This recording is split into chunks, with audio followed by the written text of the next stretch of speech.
चलो भैया, क्या कर रहे थे अपन अपन कर रहे थे पार्टनरशिप, और पार्टनरशिप में अपन ने एक सेगमेंट स्टार्ट किया था साझेदारी फर्म का पुनर्गठन, रिकंस्ट्रक्शन ऑफ पार्टनरशिप फॉर्म। ठीक है, ये रिकंस्ट्रक्शन ऑफ पार्टनरशिप फॉर्म मैंने बताया था काफी लंबे समय तक चलने वाला है। रिकंस्ट्रक्शन में कितनी चीजें आती है? रिकंस्ट्रक्शन में टोटल 5 चीजें आती है। कौन कौन सी 5 चीजें? सबसे पहले change in PSR between existing partner, विद्यमान साझेदारों के बीच में लाभ आने अनुपात में परिवर्तन। फिर नए साझेदार का प्रवेश, एडमिशन ऑफ पार्टनर। फिर रिटायरमेंट ऑफ पार्टनर, विद्यमान साझेदार की निवृत्ति। फिर एडमिशन वो डेथ ऑफ पार्टनर, किसी साझेदार की मृत्यु। और आखिरी में एकीकरण, दो या दो से अधिक फर्मों का एकीकरण। ये 5 चीजें मिलकर रिकंस्टिट्यूशन या रिकंस्ट्रक्शन ऑफ पार्टनरशिप फॉर्म या पुनर्गठन कहलाती है। ठीक है, अब इसी का एक दूसरा पार्ट है जो हम शुरुआत करते हैं, लगभग भाई साहब वैसा ही है जैसा अपन कर चुके हैं, तो कुछ भी बहुत ज्यादा नया नहीं आएगा, लेकिन एक बार अपन कर देख लेते हैं फटाफट। देखो, फर्म के विकास के लिए अतिरिक्त पूंजी। भाई पहली बात तो नए पार्टनर को एक चैप्टर पढ़ा हमने कि हम क्या कर रहे हैं, एग्जिस्टिंग पार्टनर्स के बीच में पीएसआर चेंज कर रहे हैं। ठीक है, लाभ हानि विभाजन अनुपात में परिवर्तन, प्रॉफिट शेयरिंग रेशियो चेंज करना।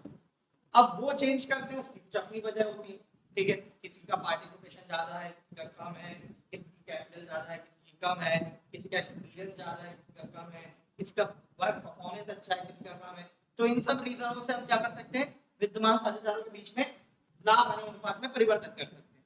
लेकिन अब ये नए साझेदार को प्रवेश देते क्यों हैं, वो पढ़ना है। तो सबसे पहले देखो, फर्म के विकास के लिए अतिरिक्त पूंजी की आवश्यकता होती है और अच्छे व प्रभावी अनुबंध की आवश्यकता, सॉरी अनुबंध नहीं, प्रबंध। ठीक है, भाई साहब फर्म का विकास करना है, फर्म को आगे बढ़ाना, तो उसके लिए क्या चाहिए? सबसे पहली बात तो कैपिटल चाहिए। मेरी एक ब्रांच यहाँ पर है, मैं एक और ब्रांच कहीं और खोलना चाहता हूँ, तो सबसे पहले क्या चाहिए? कैपिटल चाहिए। फिर कैपिटल के बाद उसको चलाने के लिए अच्छे और प्रभावी प्रबंध की भी जरूरत चाहिए, है ना? कोई ऐसा होना चाहिए जो पूरे बिजनेस को, उस पूरी ब्रांच को क्या कर पाए, मैनेज कर पाए। ठीक है, तो लेकिन वर्तमान साझेदार अतिरिक्त पूंजी व आधुनिक तकनीक की व्यवस्था करने में स्वयं को असहाय महसूस करते हैं। उस समय पर फर्म में नए साझेदार की आवश्यकता महसूस की जाती है। आगे की बात करते हैं, ये बेसिक है कि भाई हम पार्टनर को एडमिशन देंगे। ठीक है, चलो, जब नए साझेदार वर्तमान साझेदारों की सहमति से संस्था में प्रवेश करते हैं, क्या ये तो बेसिक बात है, कैसे से प्रवेश करेंगे वो? सहमति से। ऐसे जबरदस्ती आ जाएंगे क्या? अच्छा, 4 पार्टनर है ऑलरेडी फॉर्म में, एक नए को रखना है, तो चारों अलाउ करेंगे, तभी अलाउ करेंगे क्या उसको आना, अदरवाइज नहीं अलाउ करेंगे। ठीक है, तो बोल रहा है प्रवेश करता है, तो ऐसी स्थिति में ऐसी स्थिति को नए साझेदार का प्रवेश कहते हैं। ठीक है, तो क्या बोलेंगे? Admission of new partner. इस स्थिति में यह आवश्यक माना जाता है कि वर्तमान साझेदार व नए साझेदार के बीच एक साझेदारी समझौता हो। साझेदारी समझौता हो। अनुबंध कैसा हो सकता है? लिखित और मौखिक दोनों प्रकार के अनुबंध हो सकते हैं। अध्याय 1 में पढ़ा था, चैप्टर 1। आ जाओ, ये पहले हमने चैप्टर 1 में पार्टनरशिप की डेफिनेशन पढ़ी थी, सेक्शन 4 ऑफ पार्टनरशिप एक्ट 1932। अभी सेक्शन 31 इसको क्या बोलते हैं बताया था, में लिखा हुआ, इसको बोलते हैं सब सेक्शन, उपधारा। धारा 31 उपधारा 1 के अनुसार यदि साझेदारों के बीच कोई विशेष अनुबंध नहीं है तो सभी विद्यमान साझेदार की सहमति के बिना, सभी विद्यमान साझेदार की सहमति के बिना नए साझेदार को प्रवेश फर्म में सम्मिलित नहीं किया जा सकता। सिंपल सी बात, ये तो तुम्हें बिल्कुल, तो शक्तिमान गुरु प्रताप ही हो, तुम्हें पहले से ही पता था कि हम बिना सबके परमिशन से किसी को एडमिशन दे सकते हैं क्या? Obviously not. ठीक है, अर्थात फर्म के वर्तमान साझेदारों की सहमति से ही किसी व्यक्ति को फर्म में नया साझेदार बनाया जा सकता। आगे की बात करते हैं, चलो आगे बढ़ते हैं बेटा। क्या क्या दशाएं होंगी, क्या क्या दशाएं होंगी जब हम नए साझेदार को प्रवेश देंगे? बेटा पूंजी की पूर्ति के लिए मेरे पास अभी 10 लाख, दो पार्टनर से हमने 5-5 लाख रुपए कैपिटल लगा रखी, 10 लाख रुपए कैपिटल है हमारे पास। अब हम चाहते हैं कि और कैपिटल बढ़ाएं और बिजनेस एक्सपैंड करें, बढ़ाएं, बिजनेस की वृद्धि करें, तो कैपिटल की आवश्यकता पड़ेगी। तो उसके लिए हम क्या कर सकते हैं कि भाई तू आ जा, तेरे पास कैपिटल है, तू पैसा लेकर आ जा, हमारे फॉर्म में पार्टनर बन जा। तो कैपिटल की आवश्यकता के लिए, संचालन क्षमता में वृद्धि के लिए, भाई दो लोग मिलकर बिजनेस चला रहे थे, तो हमारी लिमिटेड कैपेसिटी थी बिजनेस को ऑपरेट करने की, है ना? हर काम थोड़ी ना देख सकते थे, या पूरे काम, हर एरिया के काम थोड़ी ना देख सकते थे। हमने डिसाइड किया कि यार 2 पार्टनर थे, एक पार्टनर नॉर्थ का काम देख रहा था, एक पार्टनर साउथ का काम देख रहा था। अब हमने ईस्ट के लिए एक पार्टनर अपॉइंट कर लिया कि भाई ईस्ट डायरेक्शन में जो भी लोकेशन है हमारे काम की वो काम तो संभालने वाला। आगे के बात समझ। या फिर एक पार्टनर प्रोडक्शन का काम देख रहा था, फैक्ट्री में रहता था, एक पार्टनर शॉप का काम देख रहा था, सेलिंग डिपार्टमेंट का। अब एक पार्टनर हमने रख लिया जिसका काम है प्रमोशन और एडवर्टाइजमेंट करना, प्रमोशन और एडवर्टाइजमेंट करना। तो हमारी ऑपरेटिंग एफिशिएंसी मतलब काम करने की क्षमता बढ़ गई क्या? बढ़ गई। तो उसके लिए भी पार्टनर बुला सकते हैं क्या? हाँ। तो पहला पॉइंट था कैपिटल की रिक्वायरमेंट पूरी करने के लिए, सेकंड पॉइंट था क्या? संचालन क्षमता में वृद्धि करने के लिए। फिर साझेदार की निवृत्ति और मृत्यु की दशा। भाई साहब कोई निपट गया, कोई चला गया या कोई निपट गया, मैं नहीं खेल रहा, वो चला गया अपना बैट लेके, अब किसी और बैट वाले को बुलाएंगे ताकि गेम कंटिन्यू चल सके। और कोई सच में ही निपट ही गया एकदम, तो आप क्या करेंगे? आप ऐसा थोड़ी ना धंधा बंद कर, वो तो चला गया, उसको पैसे की नीड नहीं है, प्रॉफिट नहीं होता ना भाई साहब अपन में, तो नहीं ले जा रहा। हमें तो जरूरत है तो हम बिजनेस कंटिन्यू करेंगे क्या? हाँ, हम बिजनेस कंटिन्यू करेंगे। तो उस समय भी हम क्या करेंगे? नए साझेदार को ढूंढेंगे, कोई नया पार्टनर आ जाए और मिल जाए। आगे बढ़ते हैं। कर्मचारी को प्रोत्साहन देने। भाई साहब ये पॉइंट बहुत ही अच्छा है। कोई बहुत अच्छा एम्प्लॉय हमारा काम कर रहा है, बस बहुत अच्छा काम करता है, तो भाई साहब जब वो एम्प्लॉय बन के काम कर, भाई एम्प्लॉय जब काम करता है बिजनेस में, तो एम्प्लॉय की क्या मनोदशा होती है? एम्प्लॉय को इस बात से मतलब होता है कि बिजनेस ग्रोथ कर रहा है नहीं कर रहा है, उसका भला हो रहा है या नहीं हो रहा है, इससे मतलब रहता है क्या? नहीं। वो एक्स्ट्रा काम करता है तो मन से करता है कि कभी नहीं तो करेगा, करेगा तो ओवर टाइम मांगेगा, ओवर टाइम मांगेगा तो भी मन से नहीं करेगा। क्यों नहीं करेगा? क्योंकि उसका कुछ पर्सनल इंटरेस्ट इन्वॉल्व नहीं है ना। उसको क्या मतलब बिजनेस का आज प्रॉफिट 10 लाख होता है, अगले साल जाके 20 लाख हो जाए, उसको क्या? उसकी सैलरी तो फिक्स है, थोड़ा बहुत इंक्रीमेंट करके मिल जाएगी सैलरी, और इससे ज्यादा होगा क्या? तो एम्प्लॉय के पास, कर्मचारी के पास मोटिवेशन होता है क्या काम करने का? नहीं। लेकिन मालिक के पास मोटिवेशन है क्या? अगर 10 लाख कमाया है, अगले साल 20 कमाएगा तो उसको मोटिवेशन ज्यादा होगा, आया ना? तो बेटा एम्प्लॉय के पास मोटिवेशन कम होता है काम करने का, और पार्टनर के पास, ओनर के पास मोटिवेशन ज्यादा होता है। तो ये बात है कि अगर हमारे पास, हमारी फर्म में हमने 3 लोगों ने, 2 लोगों ने मिलकर पार्टनरशिप करी, एक बंदा रख रखा है दुकान में, एम्प्लॉय हमारा बहुत अच्छा काम करता है, तो अब हमने उसको क्या किया? अपना वो बना लिया, पार्टनर बना लिया कि भाई चल तेरी कितनी सैलरी है? उसने बोला 10,000 रुपये। तेरे को 1,20,000 रुपये सैलरी मिलती है, तुझे हम पार्टनर बना, ठीक है, तो तुझे प्रॉफिट में शेयर मिलेगा। अभी सैलरी मिलती है, फिर क्या मिलेगा? प्रॉफिट में शेयर मिलेगा। और तेरे को चल एक गारंटी और दे रहा है, कम से कम तुझे 1,20,000 सैलरी तो मिलती थी ना, तो 1,20,000 तो प्रॉफिट देंगे, या 1,50,000 तो देंगे ही, मतलब उसकी तो मौज ही मौज, वो रहेगा क्या फर्म में? तो अगर कोई अच्छा व्यक्ति है जिसके बिजनेस में होने से हमें फायदा है, तो हम क्या करेंगे? उसको मोटिवेट करने के लिए और उससे अच्छा काम निकालने के लिए क्या करने के? उसको पार्टनर बना लेंगे। तो ये भी वजह हो सकती है नए साझेदार की प्रवेश। इस तरह के क्वेश्चन भी हमें देखने को मिलेंगे। फिर व्यापार की समृद्धि के लिए, भाई साहब तुम्हारी पार्टनरशिप फॉर्म चल रही है, ठीक है, अब मैं हूं बुद्धिमान, शक्तिमान, सूर्य प्रतापी और जग व्यापी दी अंकुर जैन। दी अंकुर जैन तुम्हारी फॉर्म में आके पार्टनर बन जाए तो तुम्हें क्या प्रसिद्धि मिलेगी? अरे अंकुर जैन पार्टनर है तुम्हारा का, तो तुम्हें अलग ही लगेगा कि भाई साहब फॉर्म तो, मतलब कस्टमर को तुम्हारे क्या लगेगा जो तुमसे जुड़े हुए हैं, भाई साहब फॉर्म तो बहुत नाम चिन्ह है, अमिताभ बच्चन को तो किसी फॉर्म में, अपनी फॉर्म में पार्टनर बना लो। ये नेता क्यों बुलाते हैं अभिनेत्रियों को स्टेज पे प्रचार प्रसार करने? क्या लॉजिक क्या है भाई? क्राउड खींचते हो, आदमी को लगता है अरे भगवान ने आई, चलो देख के आते। तो क्राउड आता है, क्राउड आता है तो क्राउड को फिर अपनी बात बताते हैं कि भाई साहब हम तुम्हारे लिए ये करेंगे, ऐसा कर देंगे, वैसा कर देंगे, और तुम हमें वोट दो। तो उनके मस्तिष्क में इच्छा भी बैठ जाती है। तो ये सब क्या है? वेल नोन पर्सनालिटी को आप क्या करते हो? अपने फायदे के लिए यूज करते हो। कॉलेज वाले हीरो हीरोइन को बुलाने लगे आजकल फेस्ट वेस्ट में, क्यों बुलाते हैं? अपनी कॉलेज की पॉपुलैरिटी बढ़ाने के लिए। प्रोस्पेक्टस लिख दी, वरुण धवन आया था, फोटो चिपकाने की प्रोस्पेक्टस पे आ गई। तो क्या करने का? किसी प्रभावी व्यक्ति की भाई व्यवसाय की समृद्धि होगी ना उससे। इस पॉइंट को देख लो जरा। व्यापार को ख्याति, उचित प्रतिष्ठा और समृद्धि दिलाने के लिए किसी प्रभावशाली व्यक्ति को साझेदार बनाया जा सकता। आई के बाद वही बोल रहे थे अपन। विदेशी व्यापार करने की दशा में मान लो भाई साहब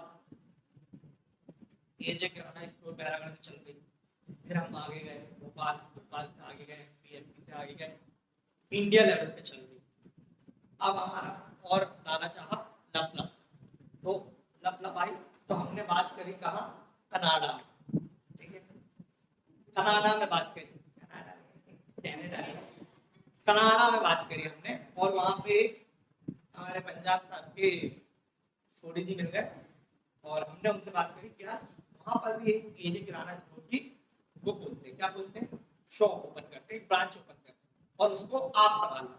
तो हमने क्या करना चाह रहा हूँ, अपना बिजनेस कंट्री के बाहर एक्सपेंड करना चाह रहा हूँ, तो मुझे वहां पार्टनर, मैं थोड़ी ना जाऊंगा कि सुबह सुबह फ्लाइट पकड़ के कनाडा चले गए, फिर कनाडा से भोपाल, ये देख पॉसिबल। तो अगर मुझे वहां बिजनेस बढ़ाना है तो ये वजह हो सकती है मैं क्या करूँ, पार्टनर को एडमिशन दूं, ठीक है। प्रतिस्पर्धा साहब, भाई साहब प्रतिस्पर्धा साहब करने के कंपटीशन को एंड कर। तुमने देखा होगा बड़ी बड़ी जो कंपनीज होती हैं अपने एरिया में काम करने वाली फील्ड को, फेसबुक, फेसबुक बोलो हाँ, व्हाट्सएप बोलो हाँ, दोनों में एक ही कंपनी के, पहले किसी और कंपनी का था, फेसबुक थी व्हाट्सएप था, फेसबुक थी व्हाट्सएप था, फेसबुक थी व्हाट्सएप था, फेसबुक थी व्हाट्सएप था, गाना बन सकता है, बन नहीं पाया, आगे बढ़ते। तो फेसबुक थी व्हाट्सएप थी, इधर फेसबुक इधर व्हाट्सएप, फेसबुक देख रही थी कि व्हाट्सएप की तो बहुत डिमांड बढ़ रही है, डिमांड बढ़ रही है, लोग इससे ज्यादा इसको प्रेफर कर रहे हैं, व्हाट्सएप करता हूँ मुझे आदमी मैसेज करना ही बंद हो गया, जैसे वो टूथपेस्ट नहीं मांगता, कोलगेट पेप्सोडेंट मांगता है, ऐसे मैसेज नहीं करता हूँ, व्हाट्सएप करता हूँ, व्हाट्सएप। तो भाई साहब इसने देखा कि इसकी पॉपुलैरिटी बढ़ रही, और ये इसके फेसबुक था व्हाट्सएप थी, फेसबुक था व्हाट्सएप, तो भाई इसके जैसे फीचर्स कुछ इसके पास भी थे, तो इनने क्या देखा कि ये सब कॉम्पिटिटर है और इसके पास डाटा बहुत था सब, पब्लिक का डाटा इसके पास आ रहा है, कितनी चैट्स होती हैं, कितनी चैट्स हो रही, चैटिंग हो रही है, चैटिंग, ये बड़े बड़े मैसेज, तो वो चैटिंग है, वो डाटा भाई साहब बहुत बड़ा डाटा, तो इसने देखा इसके पास बहुत पोटेंशियल है और ये कॉम्पिटिटर बनता जा रहा है, मुझसे बड़ा होता जा रहा, तो इनने क्या किया, होने कोने दामों पे, होने कोने नहीं बहुत सारे दामों पर फेसबुक ने किसको अक्वायर कर लिया, व्हाट्सएप। तो अब फेसबुक ओपन करते हो तो सॉरी व्हाट्सएप ओपन करते हो तो लिखा आता है बाय पेज, तो क्या है, कंपटीशन ही एंड कर जा रहा, साला जो आपसे ऊपर उठ लिया उसको ही खरीद डालो ना, तो उसको अपने बिजनेस में ओनर बना लो, तू अपना करना छोड़ दे, इधर आके आएगा रास्ते में, तो कंपटीशन एंड हो जाएगा कि बोलो हाँ, और कंपटीशन होने से बहुत फायदा होता है, क्या फायदा होता है भाई, कॉम्पिटिटर को बीट करने के लिए हम एडवर्टाइजमेंट कर रहे थे, वो एडवर्टाइजमेंट कर रहा है, हम एडवर्टाइजमेंट कर रहे हैं, वो हमारे बैनर फाड़ रहा है, हम उसके बैनर फाड़ रहे हैं, ये चलता है भाई साहब इंडस्ट्री में। तो अब क्या हो रहा है, कॉस्ट आ रही है, तो हमने क्या किया, मिलके साठ गांठ कर लिए, बोला यार छोड़ो ऐसे करा तो कंपटीशन नहीं कर, तो क्या कॉस्ट बचेगी, क्या कॉस्ट नहीं होगी, उसके पास भी एक्सपीरियंस था, हमारे पास भी एक्सपीरियंस था, वो आगे यहाँ पे चौधरी बनेगा तो दो चौधरी हो जाएंगे, आती है बात, तो इससे एफिशिएंसी बढ़ती है। आगे के बाद में दीज आर द कंडीशन जिसके लिए हम पार्टनर को एडमिट कर सकते हैं। सबसे पहले क्या था, कैपिटल के लिए, फिर क्या था एफिशिएंसी बढ़ाने के लिए, फिर क्या था डेथ के केस में, रिटायरमेंट के केस में, फिर क्या था किसी इंप्लॉय को एक पार्टनर बना लेना, फिर क्या बिजनेस को ग्रोथ दिलाने के लिए, फिर विदेश में जाने के लिए, और फिर प्रतिस्पर्धा समाप्त करने के लिए। आगे के बाद समझ में, चलो आगे बढ़ते हैं। नए साझेदार की वैधानिक स्थिति, ओ नया साझेदार, नया साझेदार, नए साझेदार की वैधानिक स्थिति, क्या उस नए साझेदार की कोई शादी वाला एग्जांपल याद है, मान लो उसमें नया पार्टनर एडमिट होगा, मतलब एक दो हो गया, मतलब दो हो गए, फिर मैं भी वैसे एडमिट हो जाता हूँ, इस तरफ एक, इस तरफ एक, तो मान लो दो हो गए, तो भाई साहब जो दूसरी आई है उसकी भी क्या, उसकी क्या वो होगी, पावर्स क्या होगी, उसकी वैधानिक स्थिति क्या होगी, कायदे से तो हमारे यहाँ अलाउड नहीं है, लेकिन उसकी वैधानिक स्थिति भी साझेदार के तौर पर साझेदार माना जाएगा, उसके भी सारे वही अधिकार होंगे, वही कर्तव्य होंगे जो और साझेदारों के हैं, जो अपन ने चैप्टर 1 में पढ़ रखे हैं। तो भारतीय साझेदारी अधिनियम 1932 के अनुसार एक नया साझेदार साझेदारी में सम्मिलित होने के पूर्व के कार्यों के लिए उत्तरदायी नहीं होगा, सीधी सी बात है, ये तो तुम्हें भी पता है, पहले ये क्या कांड करके आज उससे उसको कोई मतलब क्या, पहले की चीजों के लिए वो उत्तरदायी होंगे, कौन, पहले वाले साझेदार। अपन ने चैप्टर पढ़ा था भाई, पुराने रिजर्व पुराने प्रॉफिट में बांट दो, पुराने रेशियो में बांट दो, पुराने पार्टनर को कैपिटल भी दो, गुडविल भी दो, गुडविल प्रीमियम देते ना, पढ़ के आए थे। तो भाई साहब जब इतना उनके लिए कर रहे हो तो पुरानी चीजें भी उनकी, जब पुराने पुण्य उनके, सत्कर्म उनके, तो पाप भी उनके आए ना। वो यही बोल रहा है, पुराने पापों के लिए वही दोषी होंगे। यदि वह लिखित दायित्व स्वीकार करता है तो ही वह उनके लिए उत्तरदायी होगा। मान लो पुराने समय में इनने कोई कांड कर दिया था, कोई कानून का उल्लंघन कर दिया था, अब उसका कोर्ट केस चल रहा है, ठीक है, कोर्ट का फैसला नहीं आया और पार्टनर का एडमिशन होना, ठीक है। मान लो बेटा इधर देखो, मान लो ए और बी, ए और जे यहाँ पार्टनर स्टार्ट किया, 1 साल चला, 2 साल चला, 3 साल चला, ठीक है। चौथे साल में हम यहाँ पर किसी पार्टनर को, नए पार्टनर बी को एडमिट करना चाह रहे हैं, ठीक है।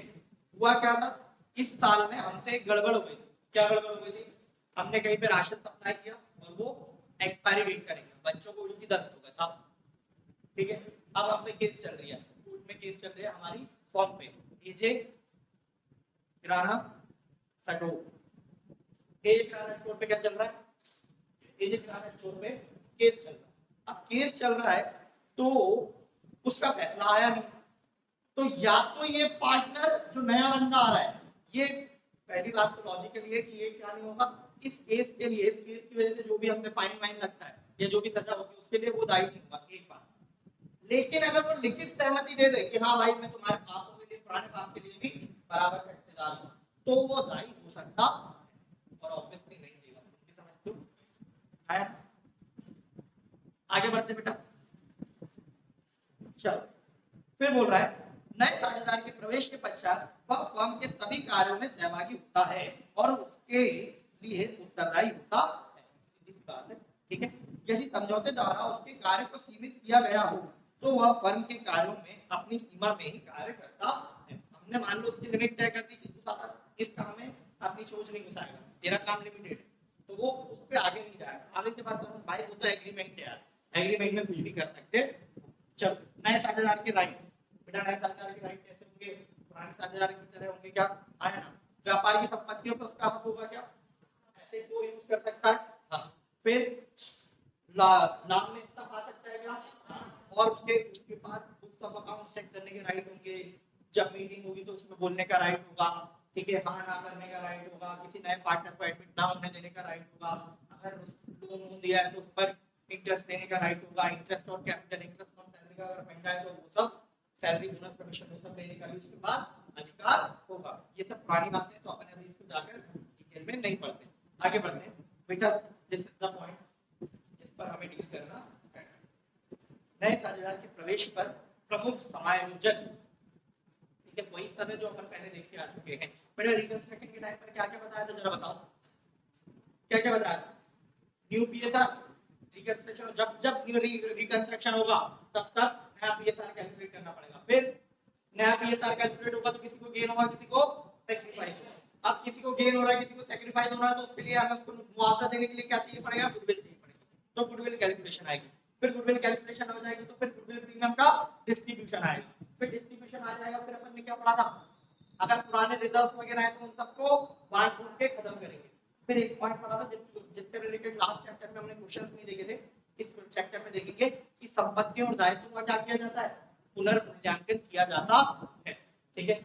और फिर नए सिरे से बैलेंस शीट बनाई जाती है। एक बार आकर देखो, नए साझेदार के प्रवेश पर नया समझौता किया जाता है। बेटा पार्टनरशिप डीड नई तरीके से बनाई जाएगी, ठीक है। साझेदारी संगठन में भी परिवर्तन हो जाता है और कुछ समायोजन करना आवश्यक हो जाते हैं। क्या क्या समायोजन करना आवश्यक होते हैं देखेंगे। निम्नलिखित समायोजन किए जाते हैं बेटा, कौन कौन से, नए साझेदार की पूंजी निर्धारित करना, नए साझेदार से कितनी कैपिटल लेनी है वो निर्धारित करना। कैसे निर्धारित करेंगे, देखेंगे भाई कि तेरे को हम हिस्सा कितना दे रहे हैं फर्म में और तू कैपिटल उस हिसाब से कितनी लेकर आएगा, देखेंगे। फिर बेटा लाभ हानि विभाजन के अनुपात में परिवर्तन होगा, है ना, तो न्यू रेशो कैलकुलेट करना पड़ेगा। फिर ख्याति का उपचार करना पड़ेगा, यानी गुडविल कैलकुलेट करके गुडविल प्रीमियम डिस्ट्रीब्यूशन करना पड़ेगा। जनरल एंट्री क्या करते हैं वहां पर, gaining partner capital account debit, जिसको गेन हुआ उससे लेते हैं और जिसको नुकसान हुआ उसको देते हैं। Gaining partner capital account debit to sacrificing partner capital account, ये एंट्री करते हैं। फिर फर्म की संपत्तियों व दायित्वों का क्या करने का, पुनर्मूल्यांकन करने का। सिंपल सी बात है, सुनो तो क्या है पॉइंट क्या देखो 1 2 3 हम चल रहे हैं 1 साल 2 साल 3 साल से बिजनेस कर रहे हैं। अब इस पॉइंट ऑफ टाइम पर मेरे पास कुछ एसेट्स होंगी और एंड कुछ एसेट्स होंगी एंड कुछ लायबिलिटीज होंगी। अब इन एसेट्स और लायबिलिटीज की कुछ वैल्यू आ रही है। सुनो भाई, मैं एक एग्जांपल देता हूँ, आपको बात समझ में आ जाएगी। मान लो मैंने पहले साल में एक वो खरीदा था लोडिंग आर्ट, ठीक है सर, कितने का लिया था? मैंने बोला 5 लाख का लिया। कितने का लिया? 5 लाख। और मैंने अंदाजा लगाया था कि ये 10 साल चल जाएगा। कितने साल? 10 साल। तो बेटा मैं इसका मतलब हुआ 1 साल में मैं कितने का यूज करूंगा? 50,000 का। सिंपल सी बात है, 5 लाख का लिया 10 साल यूज करूंगी, मतलब 1 साल में 50,000 का टेम्पो यूज कर डालूंगा, है ना बेटा? 50,000 को क्या बोलते हैं? डेप्रिसिएशन। मैं अपनी बुक्स ऑफ अकाउंट्स में ये जो वैन खरीदी है उसका खर्चा कितना बुक करूंगा? जितना मैंने उस साल में यूज किया है। और कितना मैंने यूज किया मेरे साथ? 50,000 रुपए का, ठीक है। तो मैं इस साल भी 50,000 खर्चा बुक करूंगा, इस साल भी 50,000 बुक करूंगा और इस साल भी 50,000 बुक करूंगा। बेटा 3 साल बाद यानी यहाँ पर उस टेम्पो की वैल्यू कितनी आ रही है? 5 lakh minus 50,000 minus 50,000 minus 50,000, 5 lakh minus कितना? 150। कितना? 1,50,000 माइनस करने का बचेगी कितनी? 3,50,000। बेटा ये इस टेम्पो की क्या होगी? इसको मैं बोलूंगा पुस्तक मूल्य, यानी बुक वैल्यू ऑफ टेम्पो। उस वाहन का मेरे पास बुक में वैल्यू कितनी आ रही होगी? 3,50,000 रुपए। अब मेरी बात सुनना भाई साहब, बुद्धिमान शक्तिमान सुनना। ये 3,50,000 रुपए आ रही है, क्या मैं 3 साल बाद उस टेम्पो को बेचने जाऊंगा तो 3,50,000 मिलेंगे? क्या होगा? उतने तो नहीं मिल सकते। क्या मिलेंगे? कम मिलेंगे, ऑब्वियसली उससे कम मिलेंगे। मैंने माना है कि मैं 10 साल चला सकता हूँ और मैं चला भी लूंगा 10 साल, लेकिन मार्केट में अगर मैं 10 साल चलाऊंगा तो उस हिसाब से 3 साल बाद उसकी वैल्यू होनी चाहिए 3,50,000 रुपए। लेकिन एक्चुअली में उतनी वैल्यू मिल पाएगी उनके मुझे मार्केट में? नहीं। तो मेरी बुक्स में दिख रहा होगा ये वैन कितने का? वैन दिख रही होगी 3,50,000 की। नया पार्टनर जब आके एडमिशन लेगा ना, बोलेगा भाई साहब तुमने दिखा तो रखी है 3,50,000 की, लेकिन इसकी मार्केट वैल्यू 3,50,000 नहीं, इसकी मार्केट वैल्यू तो सिर्फ 2,25,000 रुपए की आ रही है आज के दिन में। तुम बेचने जाओगे तो इतने ही मिलेंगे। तो बेटा मुझे एक बात बताओ, बुक में दिख रही है 350, बुक में दिख रही है 350, एक्चुअल वैल्यू है 225। मुझे एक बात बताओ, ये जो दोनों के बीच का डिफरेंस है ये क्या है? लॉस है क्या? 1,25,000 का। तो क्या नया पार्टनर ये बोलेगा कि भाई तू प्रॉफिट तो पुराने बांट रहा है, ये लॉस भी पुराना है, तुमने गाड़ी तो पहले 3 साल चलाई है ना, तब तो मैं था ही नहीं, है ना? तो वो उस वजह से इसकी वैल्यू कितनी बची आज? 25,000। तो ये जो इसकी वैल्यू में गिरावट आई है, जो कमी आई है, उसको तुम आज अपनी बुक में अकाउंट फॉर करो। उसको क्या करो? एसेट को 350 से घटाकर कितने पर लेकर आओ? तो 2,25,000 पर लेकर आओ। लॉस कितने का हो जाएगा उसमें? 1,25,000 का। तो वो लॉस किसका? पुराने पार्टनर का। आई के बात समझ में? तो बेटा जब नया पार्टनर आता है या जब भी फर्म का रिकंस्ट्रक्शन होता है तो एसेट्स और लायबिलिटीज को रीवैल्यू किया जाता है। रीवैल्यू करना मतलब क्या? उनके मूल्य का पुनर्निर्धारण करना कि क्या उसकी जो वास्तविक जो पुस्तक मूल्य दिख रहा है उतना ही मूल्य है क्या, उससे ज्यादा है? अच्छा एक एग्जांपल हमने बैंक का लिया, एक एग्जांपल भूमि का लेते हैं।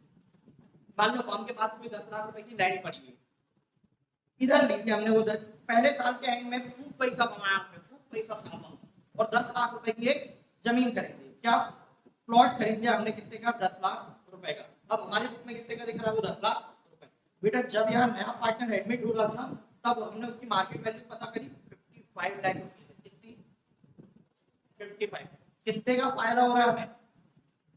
45 लाख का, है ना? तो इस 45 लाख हमें उस एसेट को 10 लाख से कितने पर लाना चाहिए? कितने पर लाना चाहिए? 55 लाख पर लाना चाहिए। क्योंकि बेटा अगर हम बुक में 10 लाख ही रहने दें और हम उसको पार्टनरशिप में एडमिशन दे दें तो हम उसमें हमारी एसेट हमने दिखाई 10 लाख की, तो हम एसेट के अकॉर्डिंग उससे कैपिटल लेंगे, तो हम उससे कितने के हिसाब से पैसे लेंगे? 10 लाख के प्लॉट के हिसाब से। लेकिन हम उसको रीवैल्यू कर देंगे तो कितने के एसेट के हिसाब से हम कैपिटल लेंगे? 55 लाख रुपए के हिसाब आई के बाद इसलिए एसेट्स और लायबिलिटीज को क्या किया जाता है, रीवैल्यू किया जाता है। कब? At the time of reconstruction of firm के पुनर्गठन के समय पर संपत्तियों और दायित्वों को क्या किया जाता है, उनका पुनर्निर्धारण किया जाता है, पुनर्मूल्यांकन किया जाता है। अगर वैल्यू बढ़ रही है तो फायदा है, वैल्यू बढ़ रही है तो क्या है, फायदा। तो फायदा किसका, पुरानों का, पुरानों को बांट दो। अगर वैल्यू कम हो रही है तो नुकसान है, तो नुकसान भी किसका, पुरानों का, तो पुरानों को बांट दो। आई के बाद में तो रिवैल्यूएशन करने पर या तो प्रॉफिट आएगा या तो लॉस आएगा। अभी लायबिलिटी का केस मैंने डिस्कस किया, आगे चल के ध्यान से डिस्कस करेंगे। वो पॉइंट बीच में आ गया था, थोड़ा सा देख लिया। क्लियर है बात? चलो तो बेटा क्या क्या करते हैं अपन, सबसे पहले पूंजी निर्धारण करना, फिर नया रेशियो कैलकुलेट करना, गुडविल, गुडविल का उपचार करना, मतलब क्या, पहले गुडविल वैल्यूएशन करना, फिर प्रीमियम डिस्ट्रीब्यूशन करना। तुम होनहार बुद्धिमान शक्तिमान सूर्य प्रताप। फोर्थ पॉइंट क्या है, ये देख लिया, पुनर्मूल्यांकन, revaluation of assets and liabilities. फिर बेटा संचित लाभ व सामान्य संचय व संचित हानि का समायोजन करना, याद करो। वो मुझसे शादी करोगी, 3 गुल्लक, गुल्लक तोड़ के पैसे बांटे, किसको बांटेंगे, किसको बांटेंगे, गुल्लक किसने बनाई, गोल्ड पार्टनर्स ने अपने प्रॉफिट में से बनाई, तो उस पे अधिकार भी किसका होगा, अधिकार भी गोल्ड पार्टनर्स का गोल्ड रेशियो में होगा। तो पुराने संचयों को क्या करने का, बांटने का, ये अपन पहले से ही करके आ चुके हैं। फिर आवश्यक पूंजी समायोजन करना, याद करो क्वेश्चन नंबर 23 लास्ट चैप्टर, आवश्यक पूंजी समायोजन किया था, राम और कृष्ण वाला क्वेश्चन क्या था उसमें, भाई साहब पहले 3:1 का रेशो था, 30,000 और 10,000 कैपिटल थी, अब रेशो हो गया 3:2। तो हमने कैपिटल में क्या किया था, समायोजन किया था, तो राम थोड़े पैसे ले गया था और कृष्ण थोड़े पैसे लेकर आया था। आती ये बात समझ आया, वो ये वो वाला पॉइंट बोल रहा है। तो आवश्यक पूंजी समायोजन करना, और आखिरी में नए साझेदार को लाभ की गारंटी देना। वो एक क्वेश्चन पॉइंट बताया था मैंने यहाँ पे, कहाँ पे, इस वाले में, कर्मचारी में। तू आ पार्टनर बन जा, हमारा कर्मचारी है, पार्टनर बन जा। तेरे को 1,20,000 सैलरी मिल रही थी ना, तेरे को वादा करते हैं हम कि तेरे को कम से कम 1,50,000 तो शेयर इन प्रॉफिट देंगे, मतलब तेरा कहीं से नुकसान नहीं है। तेरे को कम से कम 1,50,000 मिलेगा, अगर प्रॉफिट कम हुआ तो तेरे को 1,50 देंगे ही देंगे, और नहीं हुआ तो वो भी तेरे को 1,50 मिला, ठीक है। और ज्यादा प्रॉफिट हुआ तो तेरे को ज्यादा भी मिल सकता है, क्योंकि तू क्या है, बिजनेस का मालिक है। के बात समझ, तो ये वही वाला पॉइंट बोल रहा है। बढ़ता है क्या, चलो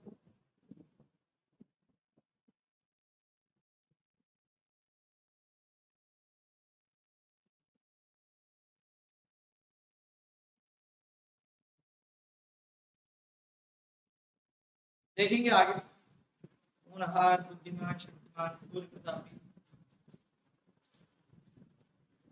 तो भाई साहब आगे बढ़ते हैं, क्या दिया हुआ है, नए साझेदार की पूंजी। बेटा नए साझेदार की पूंजी कैसे पता चलती है, देखना,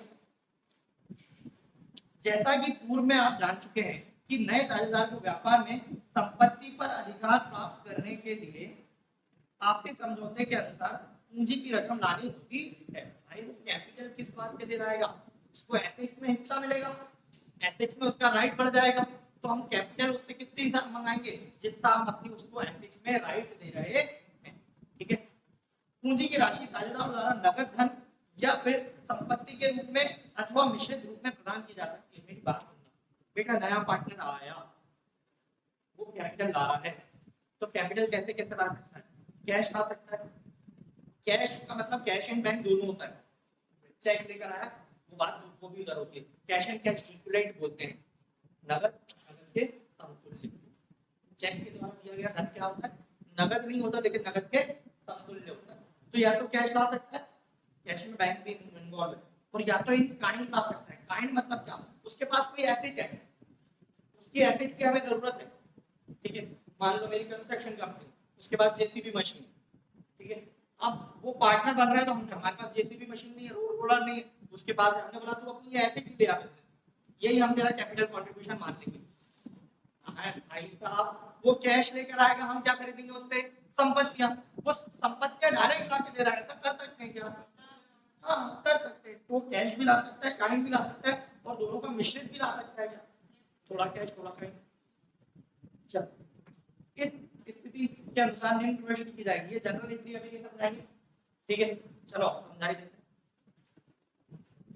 एक बात तुम्हें मैंने समझाई थी, क्या समझाई? सर तुम जो समझाते हो भूल जाया करो, अगले दिन हम याद नहीं रखते, तुम क्यों याद रखते हो? कैसी हरकतें हैं ये तुम्हारी? थोड़ा मेच्योर बिहेव करो, क्यों याद रखते हो? जो समझाया भूल जाओ, पानी डाल दो पुरानी बातों, जो समझाया भूल जाओ, पुरानी बातों पे क्या डालो? शर्म नहीं आ रही? बोल रहे पानी डालो, जहर डाल देंगे। क्या देखने का? होनहार, बुद्धिमान, शक्तिमान, सूर्य प्रतापी। तुम्हें खुद को शर्म नहीं आती बार बार ये सुनने में? खुद से बोलने भी लगे हो, बताओ।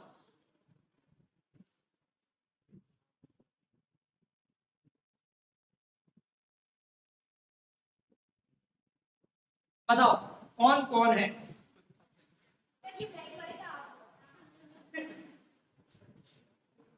शर्म नहीं आ रही बोलने में? मैं इतना अच्छा वीडियो वीडियो छोड़ दो, तुम्हें सच्चाई तो तुम्हें पता है ना, वीडियो वालों को तो क्या ही पता, सच्चाई तो तुम्हें पता है कितना अच्छा व्यक्ति, कदर नहीं कर रहे हो, बात अलग है। इधर देख बेटा, ये है बिजनेस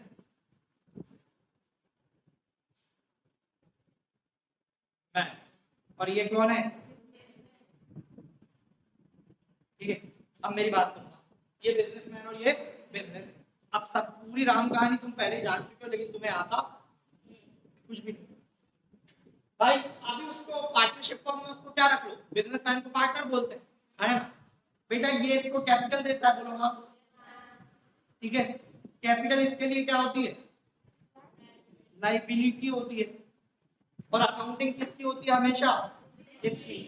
ठीक है, तो जब मालिक पार्टनर बिजनेस को पैसा देगा तो बिजनेस की लायबिलिटी क्या होगी? बढ़ेगी। उसने इसको पैसा दिया, फ्यूचर में वापस लेगा, प्रॉफिट में हिस्सा भी लेगा, तो ये क्या बोलेगा? मेरी लायबिलिटी क्या हुई? मेरी लायबिलिटी क्या हुई? बोलो, मेरी लायबिलिटी बढ़ी। और हर चीज के दो प्रभाव होते हैं, दोहरा लेखा प्रणाली, डबल एंट्री सिस्टम क्या बोलता है? Each and every transaction will have to equal and opposite effect. तो बेटा जब ये आदमी इसको पैसा देगा तो क्या होगा? इसके पास कैश आएगा, बोलो हाँ। इसकी क्या दायित्व बढ़ेगा, तो उसको क्या बोलेंगे? मालिक से पैसा आ रहा है तो कैपिटल बोलेंगे। बेटा कैश क्या है, बोलो? एसेट। एसेट क्या होगी बिजनेस में? मालिक पैसा लेकर आया तो एसेट बढ़ी, एसेट बढ़ी। एसेट बढ़ी तो क्या करते हैं? मालिक का पैसा क्या है? लायबिलिटी, वो क्या होगा? बढ़ेगा। बढ़ेगा तो क्या करोगे? क्रेडिट करेंगे। तो जनरल एंट्री क्या करोगे इस लेन देन की? Cash account debit to partners capital, जो भी पार्टनर का नाम है, राम श्याम मोहन सोहन गीता, ठीक है, उसका कैपिटल अकाउंट। अच्छा, अगर वो कोई एसेट ला के दे दे, उसने फर्नीचर ला के दिया, तो यहाँ पर कैश की जगह क्या आ जाएगा? फर्नीचर। उसने जेसीबी मशीन ला के दी, जेसीबी मशीन, तो JCB machine account debit to partner का कैपिटल, है ना? तो एंट्री क्या होगी? कैश अकाउंट डेबिट, थोड़ा बैंक से लाया तो बैंक अकाउंट डेबिट, अगर कोई एसेट लेकर आया तो asset account debit to partners capital account, to partners capital account. Clear है की बात? है ना? बढ़ते हैं आगे, ये आज एंट्री समझाइए, फिर समझानी पड़ेगी, ठीक है? अरे तुम होनहार, बुद्धिमान, शक्तिमान और कुंवर समान, बढ़ेंगे आगे। चलो आगे बढ़ते, यहाँ ध्यान देंगे भाई। नए साझेदार द्वारा लाई जाने वाली विभिन्न संपत्तियों को उसके नाम से पृथक पृथक डेबिट किया जाता है। पता है क्या बोल रहा है? ठीक है, अब वही कंसेप्ट है यार, 11th अपनी क्या बची पड़ी है, एकदम हिली हुई है। एसेट जब आती है ना, एसेट जब आती है, मान लो वो 10 एसेट ला रहा है, क्या ला रहा है? जेसीबी मशीन ला रहा है, रोड रोलर ला रहा है, फर्नीचर ला रहा है, ठीक है, मिक्सर मशीन ला रहा है, एक ट्रक भी ला रहा है, ऐसे 10 मशीन ला रहा है। तो जब एसेट लेकर आएगा ना नया पार्टनर, एसेट लेकर आएगा, तो एक एक एसेट उसके नाम से रिकॉर्ड की जाएगी, एक एक एसेट उसके नाम से रिकॉर्ड की जाएगी। तो मुद्दा है क्यों नाम से रिकॉर्ड की जाएगी?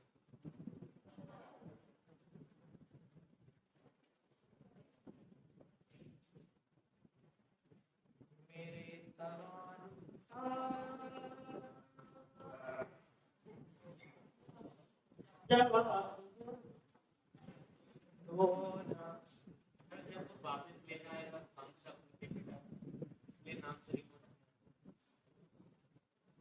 ऐसा संपत्तियों के नाम से रिकॉर्ड करने की वजह क्या एसेट एक ही साल में खत्म हो जाएंगे? रोड रोलर है साहब, रोड रोलर है, भंगार में भी बेचूंगा तो लाख में बिकेगा।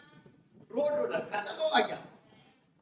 जेसीबी मशीन है, अगर वो काम नहीं भी कर रहे हो भाई रोड पर खड़ी रख कर दो, साफ देखने के लिए पब्लिक का तांता लग जाता है, लग जाता है, लग जाता है। तो एंटिक पीस है, एंटिक पीस नहीं है एक्चुअली। तो बेटा एसिड ना एक साल में खत्म नहीं होने वाली, एसिड साल दर साल चलने वाली है। तो हम इस साल क्या अकाउंट बनाएंगे? इस साल अगले साल खत्म होगा, अगले साल शिफ्ट करेंगे, अगला साल खत्म होगा, उसके अगले साल, फिर अगले साल, फिर अगले साल, फिर अगले साल, फिर अगले साल, कंटिन्यू शिफ्ट होती रहेगी क्या? तो बेटा एसेट अगर उसके नाम से बुक नहीं करोगे तो पहचानोगे कैसे 5 साल बाद कि क्या है, तो कौन है भाई, कैसे आ रही है 5 लाख मेरे पास, पता कैसे चलेगा? एसिड को आइडेंटिफाई तो करना पड़ेगा ना, कौन सी एसिड। एक बात तो पहली चीज क्या, उसकी वैल्यू साल दर साल शिफ्ट होती है इसलिए। दूसरी बात बेटा उस पर डेप्रिसिएशन लगाना पड़ेगा, बोलो हाँ। तो डेप्रिसिएशन जब तक एसिड आइडेंटिफाई नहीं करोगे तब तक उस पर मूल ह्रास कैसे लगाओगे? पॉसिबल है क्या? मूल ह्रास लगाना पॉसिबल नहीं है। तो इसके लिए भी मुझे क्या करना पड़ेगा, बोलो? एसिड को उसके नाम से रिकॉर्ड करना पड़ेगा। आई के बात समझ में? फिर एसिड जब बेचने जाऊंगा, मान लो धंधा बंद हो गया, लड़ाई होगी आपस, तलाक तलाक तलाक, छोड़ दिया, अब क्या होगा?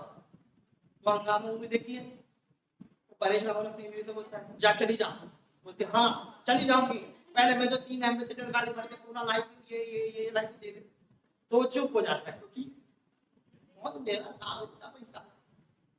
तो अब आना क्यों रहे, आना होंगी तो एसिड बेचनी पड़ेगी, तो एसिड बेचनी पड़ेगी तो पता तो होनी चाहिए कौन सी एसिड है। बुक में एसिड दिख रही है, एक भंडार दिख रहा है, पिंड बड़ा सा पिंड 20 लाख रुपए, क्या है इसमें पता ही नहीं। तो ऐसे अलग अलग आइडेंटिफाई करने के लिए मुझे उसको बेचने के लिए, उस पर डेप्रिसिएशन लगाने के लिए क्या करने की जरूरत है? एसिड को उसके नाम से रिकॉर्ड करने की जरूरत है। 11th क्लास में ये पढ़ा था, एसिड को उसके नाम से रिकॉर्ड करते हैं, और जब स्टॉक खरीदते हैं तो सिर्फ बोल देते हैं परचेज। अगर स्टॉक को भी उसके नाम से परचेज करने लगे, वो करने लगोगे, रिकॉर्ड करने लगोगे, मान लो मेरी स्टेशनरी की दुकान है, क्लासमेट का रजिस्टर भी है, अरिहंत का रजिस्टर भी है, सैलो का पेन भी है, फॉलो का पेन भी है, लुकोस का पेन भी है, तो फिर मैं लिखूंगा Lukose pen account debit, Arihant register account debit, ऐसे एक एक नाम से बुक करने बैठूंगा, पागल हो जाऊंगा, अकाउंटिंग करता रह जाऊंगा, माल तो बेच ही नहीं पाऊंगा कभी। इस वो मेडिकल शॉप वाला 500 mg की गोली अकाउंट डेबिट, 50 mg की गोली अकाउंट डेबिट, सोचो कितनी अकाउंटिंग हो जाएगी। तो हम एसेट्स को उसके नाम से रिकॉर्ड करते हैं क्योंकि यूज के लिए लाए, और जब माल खरीद के लाते तो उसको परचेज में रिकॉर्ड कर देते हैं क्योंकि रीसेल के लिए लाए। आई के बाद में वो हमारे बिजनेस में लंबे समय तक रहने वाला नहीं है, उसको तो आज खरीदा कर बेचा। आई के बाद आगे बढ़ते हैं। तो संपत्तियों को उसके नाम से डेबिट किया जाएगा, और एंट्री क्या होगी? संपत्ति अकाउंट डेबिट। अच्छा ये तो रिवैल्यूएशन की एंट्री दिखा रहा है, संपत्तियों को उसके नाम से रिकॉर्ड किया जाएगा, तो एंट्री क्या होगी? Machine account debit, JCB account debit, furniture account debit, road roller account debit, picture account debit, to उसकी कैपिटल अकाउंट। बढ़ जाए क्या आगे? चल आज के लिए